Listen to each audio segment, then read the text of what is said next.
Yaakov Avinu has an incredible dream.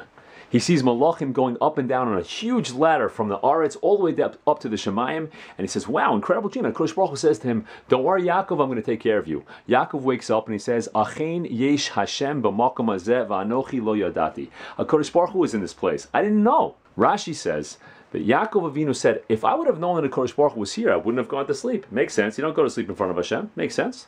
But let me ask you something. Was that dream a good thing or was that dream a bad thing? The dream was amazing.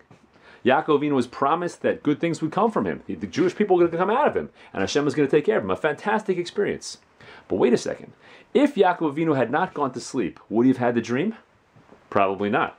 So why would he ever say that if I would have known HaKadosh Baruch Hu was here, I would never have gone to sleep? He wouldn't have had the dream. That fantastic experience he would have missed. You hear the kasha?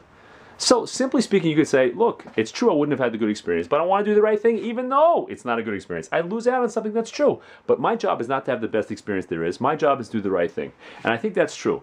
But there's a deeper lesson here, I think. That, you know what? Yaakov Avinu was saying something incredible.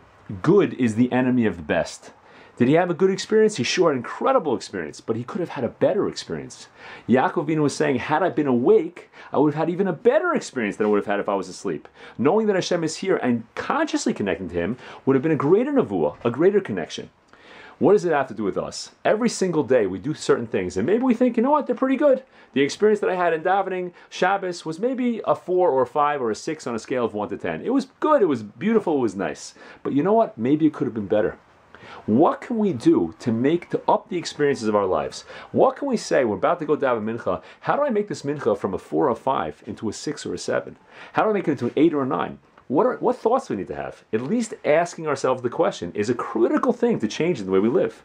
How am I going to make this Shabbos from it was a nice Shabbos, to wow, it was Shabbos, it was incredible, it was amazing. How can I do that? How do I make this video from a boring video where I'm sitting talking like this?